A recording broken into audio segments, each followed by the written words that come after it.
Many thanks for choosing us. Interior Minister Ambrose Derry has warned non-conformists and perpetrators of violence in the Boko conflict to put an end to their activities or be made to face the full rigors of the law. In an interview with JoyNews, the minister said Boko is a critical part of the country, particularly with its proximity to Burkina Faso. The neighboring country has become notorious for insurgency and activities of jihadist groups, which experts warn threatens Ghana's security. JoyNews' Upper West Regional correspondent Rafiq Salam reports from Kokoligo.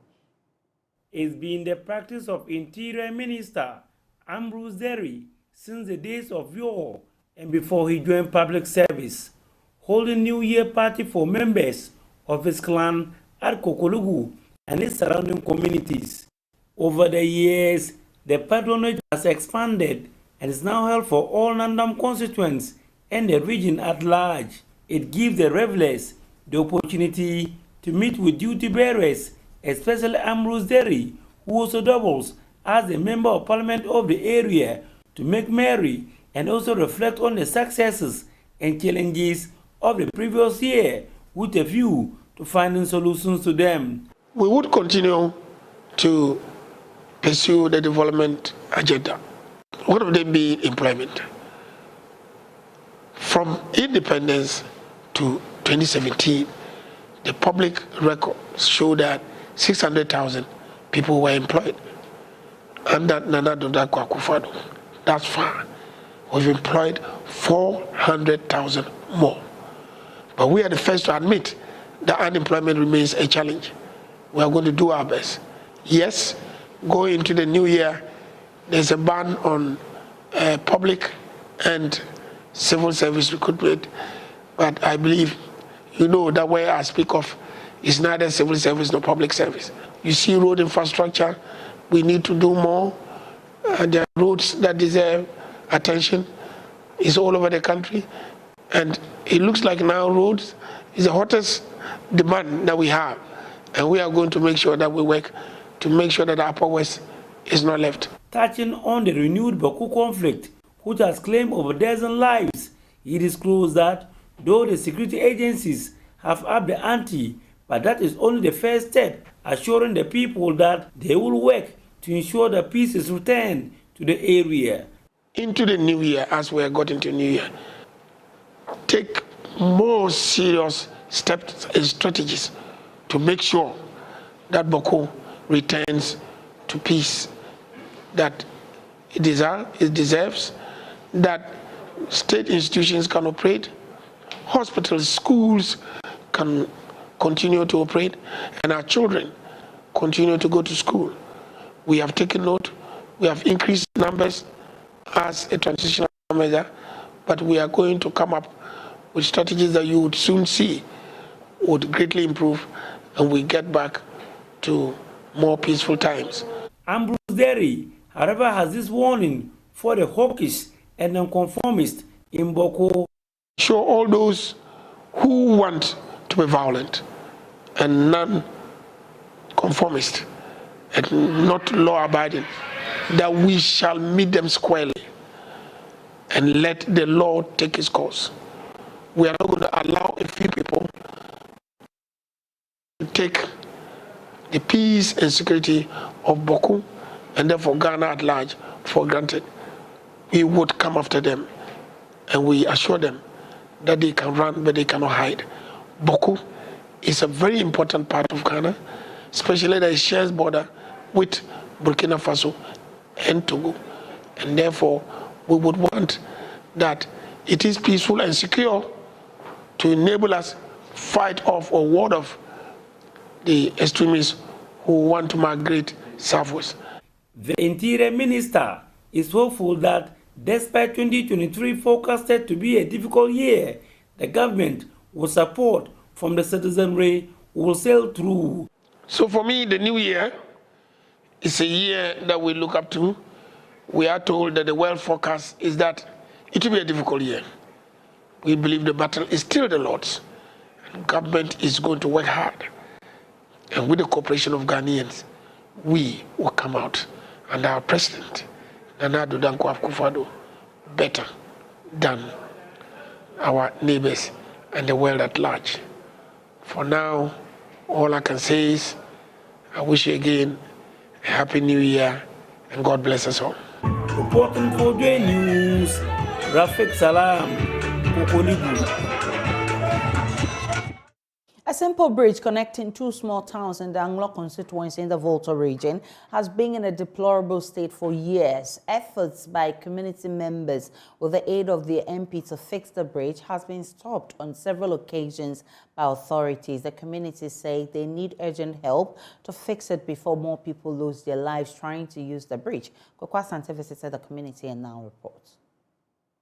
A 4-year-old girl returning from school lost her dear life due to the dilapidated nature of this bridge, and residents are warning more people could die if this is not fixed.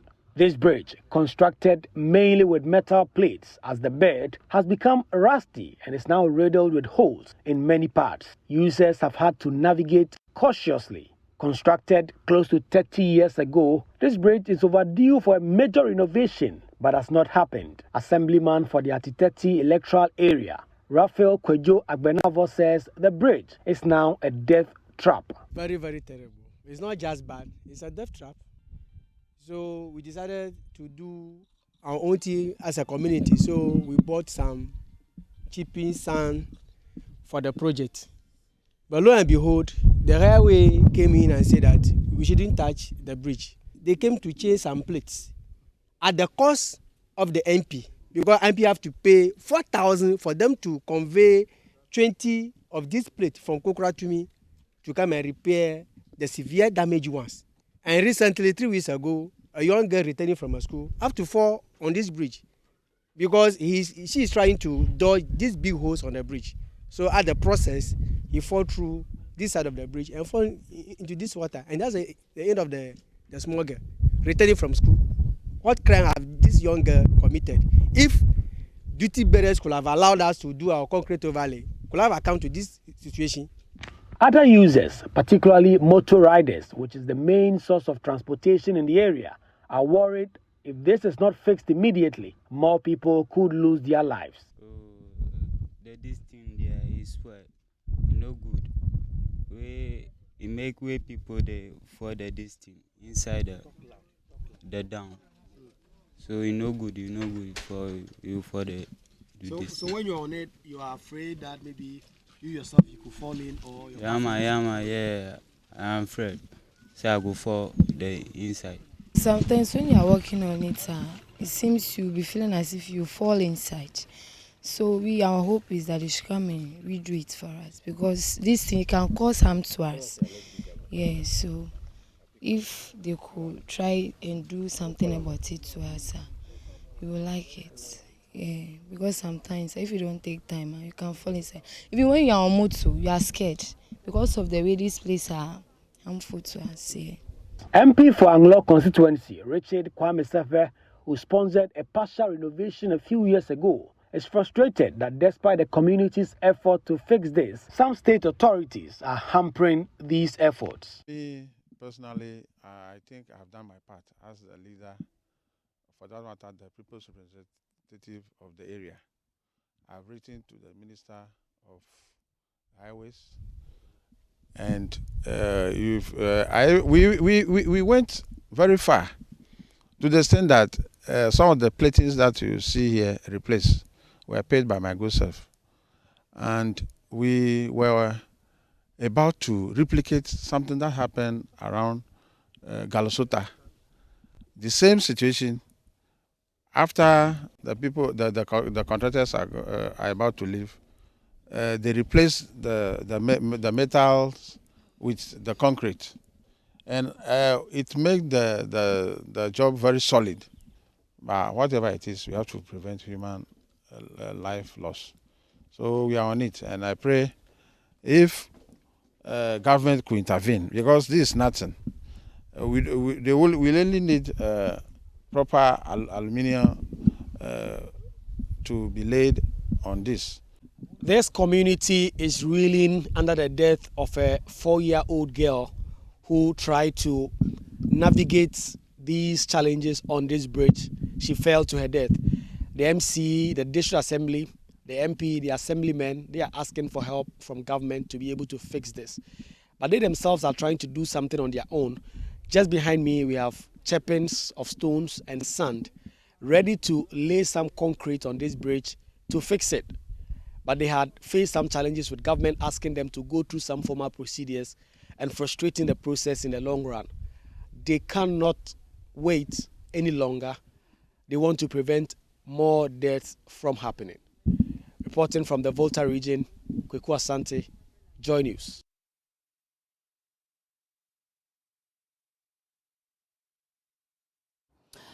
The Ghana Police Service says it is not against divination and prophecy, but will not countenance the communication of prophecy in a manner which violates human rights and the rule of law. The IGP, who was on a working visit and monitoring tour on various police jurisdictions, visited the studios of Love FM, and he was flanked by some members of the Police Management Board and officers of the Ashanti Regional Command.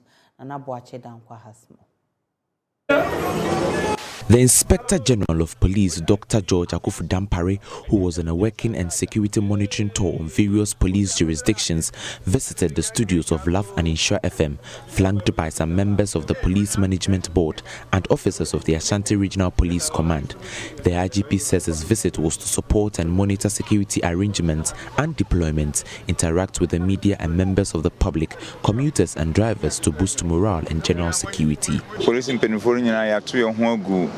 Mainsin nyina mo kɔboa mainsin police for mpanifo no mnimnuano mo hwɛ hɔ ɛne nkola no nyina na yɛ adwumaden a abrode yɛ free emra bronya eba nyina besi samre na yɛtoa so ayɛ adwumaden ama asomdwe soronko aba ɔman nim yɛ adwuma na ma ɛna ɔsom so de wokɔ baabi a osomfo no wɔ na wakɔsom na yen twena bibi nsi ansana mama bomo hamane na yedi so akohwe they say there enimo na ekọ na eba and the azam no ba bisikura na enim na yaso anu ansana asi na bibi ayeboko. Speaking to Love FM's Erastus Asari Donko, the Police Public Affairs Director, Chief Superintendent Grace Ansa Akofi addressed the recent caution to religious leaders on doomsday prophecies. She says the Ghana Police Service is not against divination and prophecy, but will not countenance the communication of prophecy in any manner which violates human rights and the rule of law. If I am a member of your church, you have a prophecy about me, and I am okay with it, fine. If I do not attend your church, I do not see how I become a basis for your prophecy. And you proclaim to the whole world how I'm going to die, how I'm going to have an accident, how something bad is going to happen to me, which creates an environment where other people can even exploit and harm such persons, which get their family members and loved ones live in constant fear of what is going to happen to our loved one. They say he's going to die. When is he going to die? You wake up and you are terrified. It creates a society of fear, unnecessary fear and anxiety for people. And if any of these persons raise a legal concern, what we are saying is that within the confines of the law, the police will do our work. So do your church, do your prophesying, do it all. But just remember that there are laws, and all of us are expected to stay within the laws in all our dealings. Chief Superintendent Grace Ansa cited some achievements made by the Ghana Police Service, adding that the IGP and government have put in place measures to ensure sanity in the Ghana Police Service. Nana Boache Dankwa reporting for JoyNews. The Ghana Health Service has indicated it is tightening and reviewing existing measures to avert further outbreaks. In a statement released by the service, it hinted it is collaborating with the Ministry of Health and other stakeholders to monitor the country's specific measures to address current threats of COVID-19, especially with respect to importation. Except of that statement reads, there has been a decline and sustained low levels of COVID-19 cases in Ghana over the past 3 months. However, the change in the global situation, particularly with reported increase in new cases in China and other countries, as well as Ghana's relatively low vaccine coverage, poses a major threat of importation and a new wave of COVID-19 infections. The situation calls for the tightening and reviewing of existing measures to avert further outbreaks. We will shortly come out with our country-specific measures to address the current threat of COVID-19, especially with respect to importation. It further states that we want to use the opportunity to encourage all Ghanaians who have not availed themselves for the COVID-19 vaccination to do so. Those who have taken the first dose are to go for second dose, and those who have taken their second dose are also entreated to go for the boosters. Vaccination remains the best protection against COVID-19 infection, signed by Director General of Ghana Health Service, Dr. Kuma Boaje.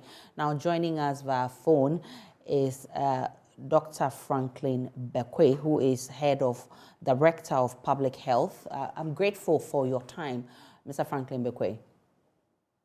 Thank you very much. So my name is Aisha Bekwe.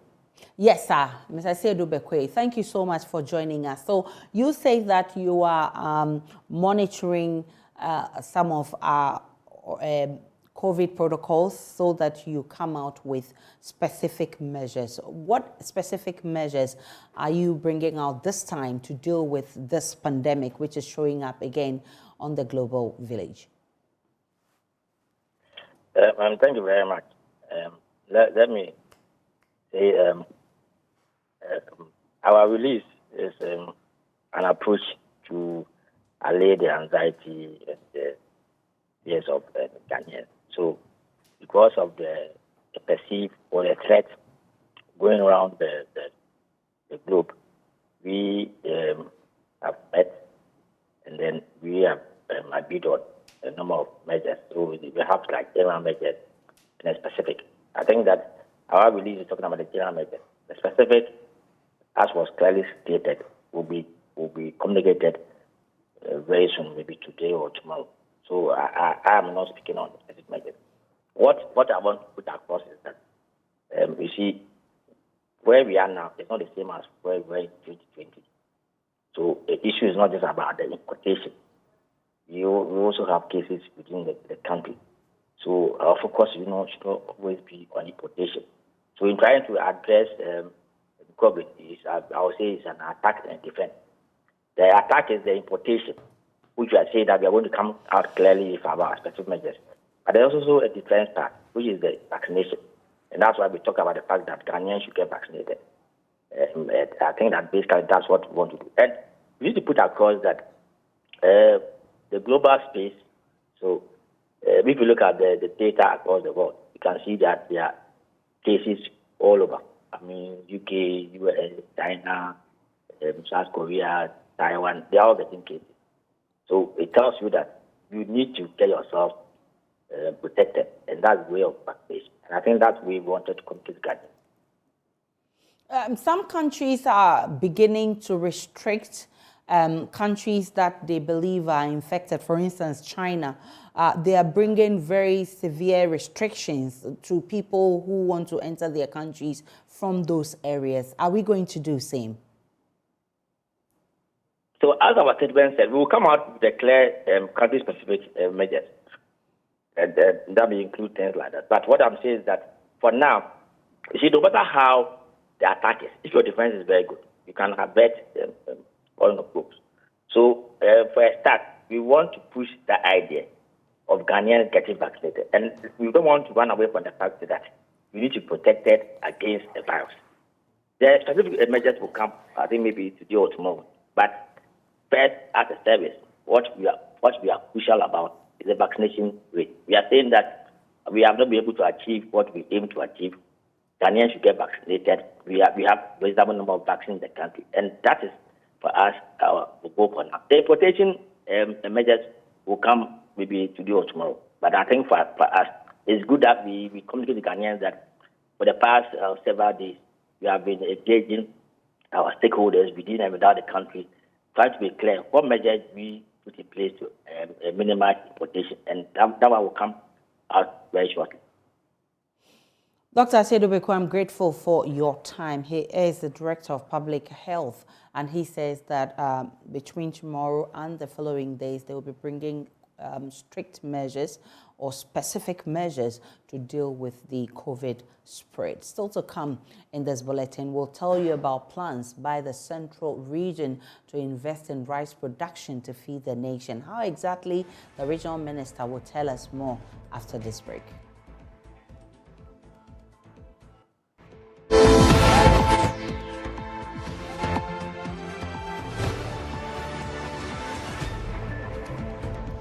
Welcome back to JoyNews Desk. The People's National Convention has called for the establishment of aged care facilities in the northern region where elderly people who have no family or relatives will be catered for and can seek refuge. General Secretary of the party, Janet Asana Nabla, said the facilities will also provide a safe environment for women accused of witchcraft and banished from their home villages. She was speaking at the Gambaga Witch Camp in the Northeast region. Correspondent Elias Tanko has more.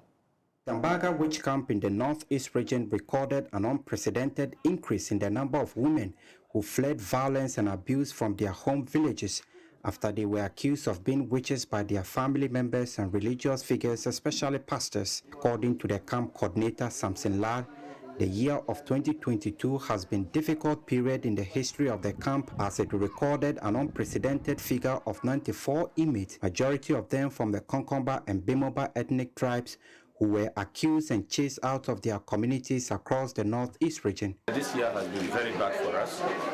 I'm saying this because from January to June, the number really increased.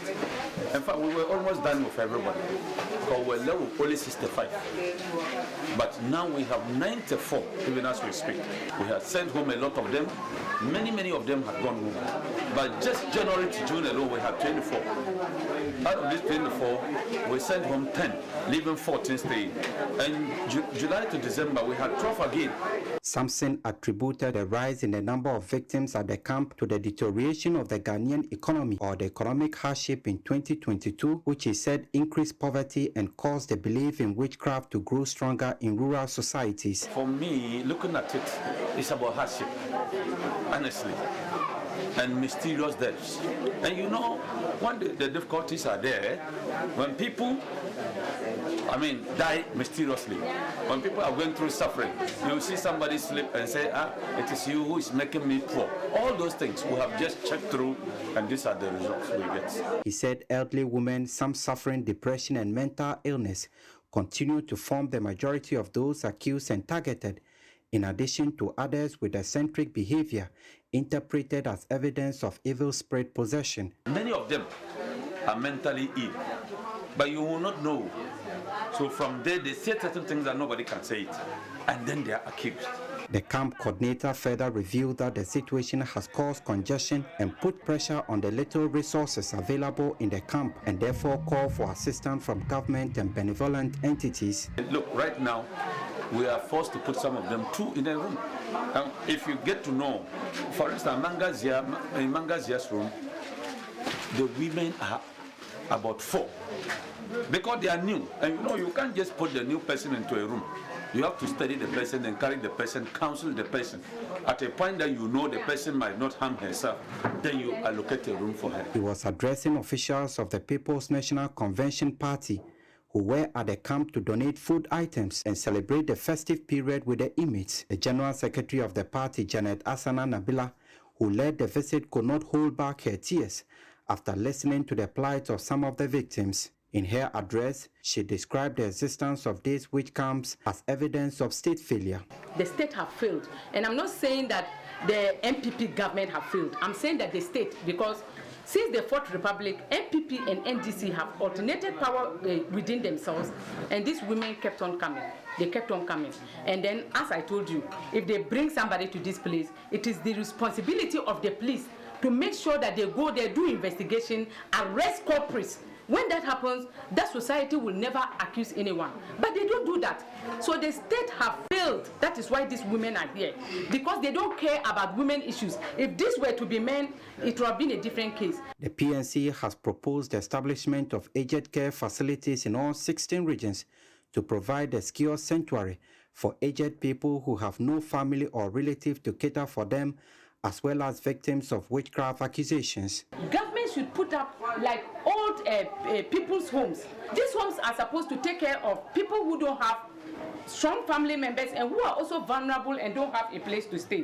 When we do that, no one will accuse another person of being a witch anymore. Because if a woman is staying at a place and she's not comfortable, she will just move to the old people's home. And I'm not saying this for only North-East region. I think government should put up buildings in the 16 regions. The party has also warned against the ongoing effort in Parliament to pass a law against witchcraft accusations. Instead, the PNC called for financial and logistical empowerment of the Gender, Children and Social Protection Ministry and the Ghana Police Service to fight the inhumane practice. You are rather going to compound problems because once you are closing this place down, you heard them say that 24 people just ran to this place. Yesterday, somebody just came. Today, the person ran here for rescue. The person didn't come because she wanted. She came because people accused this in her. So for government to get up and say that they want to close the camps down, is that it? That is not the solution. For Joy News, Ilyas Sutanko reporting.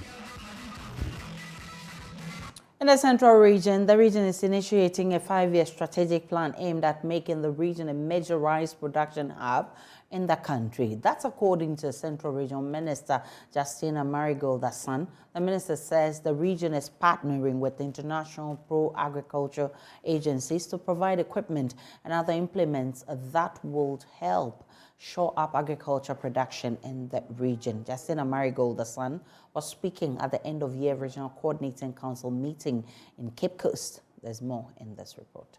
The Central Region is one of the food baskets of the country, but the region intends to do more by shoring up productivity. At the end-of-year Regional Coordinating Council meeting to take stock of the year 2022 and look into the new year, the Regional Minister Justina Marigold-Hassan was upbeat that the region had been prepared adequately to become a major rice production hub in the country. Our quest to make the Central Region the hub of rice production is also on course. The Regional Directorate is currently designing a 5-year strategic plan to grow rice in many districts. You'll be updated as and when the plan is completed. We also want to thank KOICA, that's the Korean International Cooperation Agency, for their continuous support to improve rice production in the region. I have been told that KOICA has given us some rice seeds to also expand the production of rice in the region. Already they are in 5 or 6 districts already supporting them. So this is to support us to give the seed rice to other districts so that all of us will be able to produce. Thankfully, Mr. President said the importation of rice is going to be banned. So we need to start quickly. But by the time any incentive is coming, we are already on the field. So when it gets to your district, please let us support it so that I have taken the land already. I want to go into rice production. Justina Marigold-Hassan further indicated that a lot was being done to make agriculture attractive and appealing to attract more hands. She appealed to the metro, municipal and district assemblies to take advantage and make productivity their topmost priority in the year 2023. I'm also happy to inform you that management has also entered in an MOU with Tias Group. There's this Chinese company who are here to help us develop and supply agric machinery to transform agriculture in the region. They will be here to brief us on some of the things that they want to do with us. We went to Accra to sign that MOU, and whatever discussion we had is very beautiful. We pray that they will come and then brief the whole house so that we also get to know. They're even asking us to give them some acreage of land so that they'll be able to put a factory of that nature so that they can help our farmers to access proper machinery to support them to plow their lands. Abdallah Osman's report for Joy News. There are so many girl children in the Anglok constituency who have dropped out of school for varied reasons. Authorities are fighting to put a number of them back to school. This is the story in many rural communities where these girl children end up pregnant and usually abandon schooling altogether. What can authorities do to prevent these girls from going wayward? MP for Anglo constituency Richard Kwame Sefe has enrolled more than 800 girls onto an apprenticeship program to learn a number of trades. Kwekwa Asante has more. Teenage pregnancy is a big thing in Ghana. So many girls drop out of school as a result, and the boys they make these children with are sometimes in no position to help. This phenomenon is devastating communities, and authorities sometimes struggle to grapple with it. MP for Anglo constituency Richard Kwame Sefe has enrolled close to 1,000 girls and other older females in his constituency onto an apprenticeship program and has been donating equipment as part of his efforts to deal with this menace. Part of the program that I've drawn for my constituency, especially the youths that I want to give skills to, there are a number of them that needs to be trained to acquire some form of skill. So we have about 10 schemes that we are running. And dressmaking, hairdressing, tiling and other things are parts. So as and when something comes in, we will use that to procure some of the equipment and tools for them. This one that we are doing today is by the courtesy of Togi after the 14th. We want to use this opportunity to appeal to other benevolent organizations and individuals to donate more of the hair dryers, the sewing machine, those welding machines and what have you, to help train them so that skillfully they will be reliable individuals in days to come. One of the centers partnering the MP is happy about the donation of sewing machines. To our honorable, he is helping our apprentice to learn sewing or hairdressing. Today we are happy we see him. So how will this help the community in general? What will this do to the community? Oh, he is doing well. He is helping people, bringing electricity to our community, water. He is doing all those things. So we are happy that we have our honorable. For one of the beneficiaries, the support from Honorable Richard Kwame Sefe is life-changing. We are grateful for the machine because we are in need of the machine. So we are thanking Honorable for donating the machine to us. So we are very grateful. Reporting for JoyNews, Kwekwa Asante.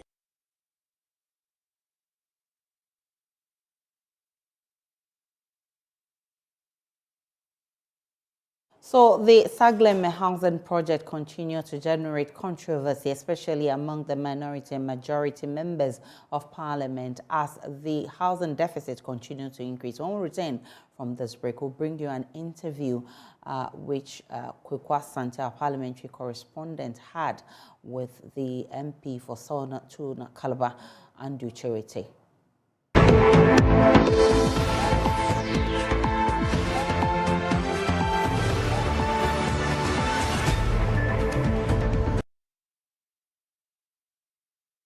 Welcome back to JoyNews Text. The Sagleme housing project continued to stir controversy among Ghanaians, especially with the minority and majority sides in parliament as the housing deficit continued to increase. A member of parliament for Sona Tuna Calabar, who is also a member of the housing committee of parliament, has been speaking about this project and other matters. He spoke with my colleague, Kwekwa Asante, parliamentary correspondent. The government will also play their role. And so because of that, we work as a parliament, we work as Ghanaians, we work to ensure that the country runs.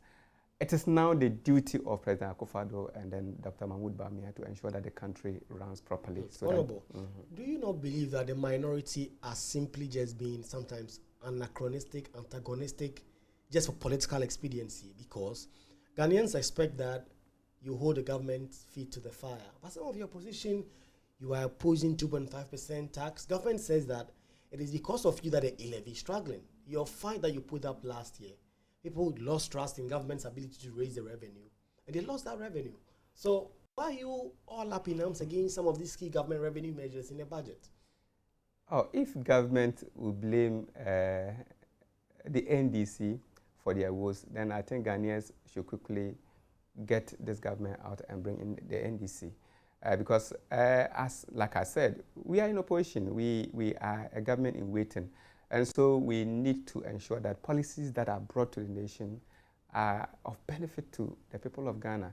The VAT 2.5 you just talked about, you've forgotten that Akufo-Addo fought hard against this VAT. And so he has no moral right. But if he fought against it, you were the one bringing it in 1995. Yes. So if he fought against it then, and you thought that it was a good policy, yes, you should just say that, okay, well, you've learned your lesson, and you are bringing it, you are trying to improve it. So let's all join hands in hand. Yes, and that is why we think that what he has come to meet, he should make use of it. He has no moral right to increase it, especially at this time that Ghanaians are struggling to feed themselves. What do you say about the criticism that you are part of the reason why Ghana is here? How And that yes, last year, I remember John Kuma on the floor saying that if you pass the e-levy, we did not have to go to IMF. Eventually, Parliament passed the e-levy, but 3 months late. So they say that if you pass e-levy early in time for government to get a revenue, they're projecting about 7 billion Ghana cedis, would have succeeded. You don't have to go to IMF to go and get $3 billion. So they put part of the blame on your caucus. Why should they put part of the blame on our caucus when they failed to engage Ghanaians? It was their duty to engage Ghanaians. It was their duty to explain e-levy to the people. It was their duty to ensure that whatever policy they were bringing as a government, the people of Ghana would receive it wholeheartedly. And so they failed in the first place by bringing a policy that was not friendly to the people of Ghana.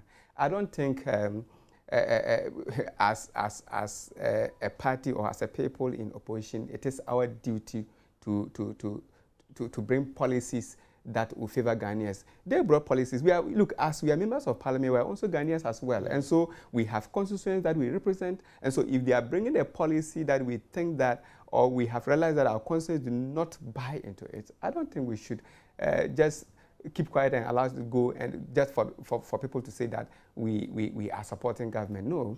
Our duty is to ensure that whatever policies that the government is bringing are policies that will be in favor of the people, because we are a government in waiting, and so we should not allow policies that will run down the country. We should not allow policies that will destroy the people of Ghana. And so that is why we stood on our feet. Look, I don't think we should be a problem, because we advise them. I am not an expert, but I remember Honorable Atufo spoke vehemently. He gave them options. He gave them advice. Our leader, Honorable Haruna Idrusu, he spoke extensively and he gave them options, but they failed to take the options. Look, countries started implementing this e-levy something, and it failed. It didn't help. And so we were advising that, look, before you come in with a policy, you should have understood. Yes, you should have. Yes, but they failed to do that. And so the way they came with the e-levy was the reason why the e-levy failed. And so I don't think we should be blamed for that. No. So I don't think at all. There are other sticking points in the budget. For instance, government is seeking to allocate some 80 million Ghana cedis for the construction of the National Cathedral. As I said, you are against it. You've been on a relentless campaign against governments taking money. The minister says he took it out of the contingency vote to build the cathedral. Your leader is at pains to explain that your side is not against construction of the National Cathedral. I don't know your Christian persuasion for it. I don't know whether you're Christian or not. But how can you say you're not against the construction of the National Cathedral, but you are not in support of government allocating resources for the construction of what government says will be a huge national asset that will bring in tourist revenue? I am a Catholic. I'm a Christian, a proud Catholic. I contribute to the development of my church. As we speak, my parish in Solatona Kalba, we are building a church house. And we are not asking the DC to bring in money. We are not asking government to give us money. We're doing that voluntarily. We are contributing towards it. You remember President Akufo-Addo said they were not going to use the taxpayers' money to build this. And you see, if as a president, you went on your knees, prayed to your God, and made a promise before your God that you were going to build him a house, you didn't say that if I become a president, I will tax my country people to build a church house. No, you said you were going to do that to please God because God has answered your prayers. And so we think that per his messages, he said they were not going to use government resources. They were not going to use our taxes to do that. And so that is why we think that we should not use the taxpayers' money, the taxpayers' sweat, to build a national cathedral. We are not against the building of the national cathedral. Like I said, I'm a Christian myself, and so if a cathedral is there, I can equally go there and worship. But you want individuals to contribute, not state money. Even, look, you see, the president, even in his promise, did not say that he was going to make individuals go. He said he was going to build a national cathedral. The president can't build a national cathedral from his pocket. Yes, but we've spent over close to $400 million. Does the president have $400 million? But it's not even at the foundation level yet. So the questions we ask continuously is, where is even the money? $400 million. But go and see. I've not gone to the site, but I've seen it on TV. It doesn't tell you that the $400 million went into that project. And so we are Ghanaians first. We should not allow an individual to put all our resources somewhere. Like this contingency fund, for instance, they are picking up. You see, this year they have increased it. And so they think that that money should be there as a reserve for them. Anytime they need money, they go in and pick. Yes. As it stands now, they are not able to even account to Ghanaians how they got the 400 million, and then how they are not able to itemize where the monies went into. And so that's the difficulty we have. This is a government that is not prepared to be open to the people of Ghana. And so we don't see the reason why we should support this idea. So, I mean, outside of the budget, this is 2 years into an evenly split parliament. Aside that independent MP that gives them the majority, you have the same numbers. Yes. I mean, there are those who have had cause to criticize the minority for saying that you haven't done enough for the numbers they gave you. I mean, from your perspectives, what are your own views on your performance as a caucus in terms of holding together the interest of Ghanaians and supporting what they want and kicking against the things they don't want?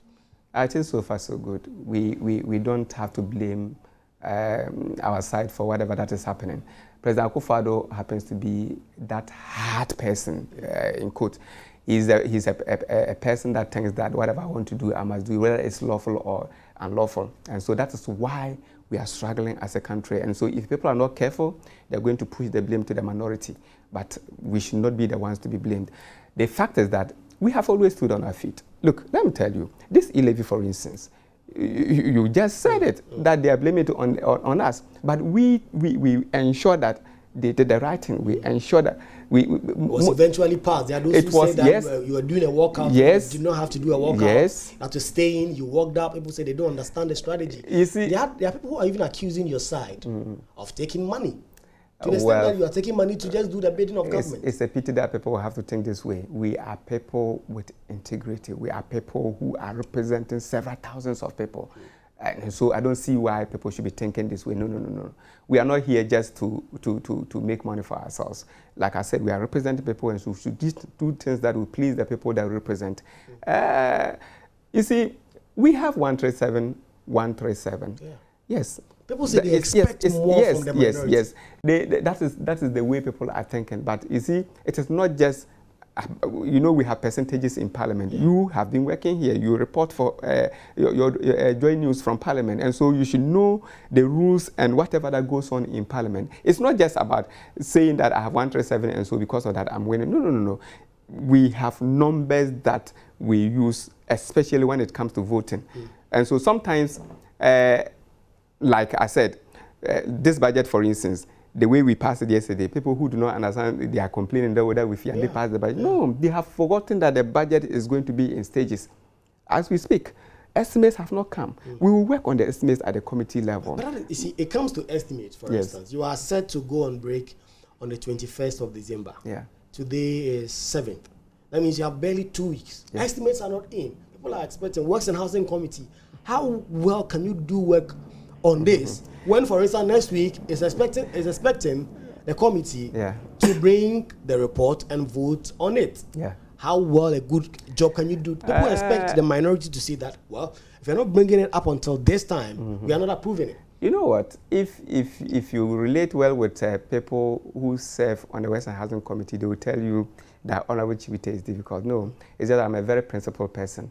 I have already called I called the chief director. I've heard that. Yes, I called it. Yes, difficult person. I'm not a difficult person. I always want that the right thing is done.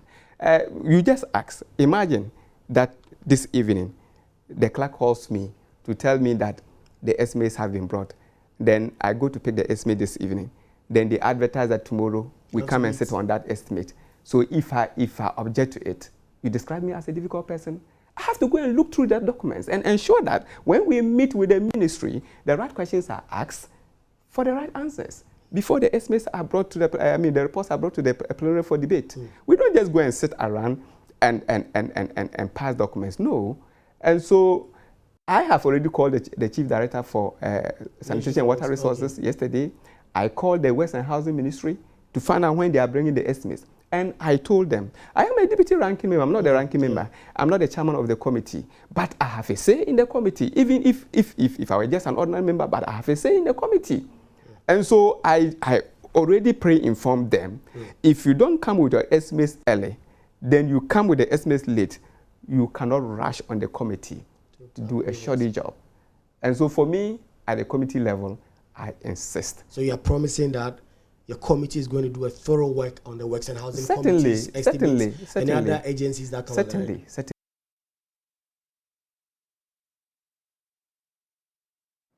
And that's how we wrap up the bulletin this morning. My name is Aisha Ibrahim. Many thanks for watching. Log on to myjoyonline.com.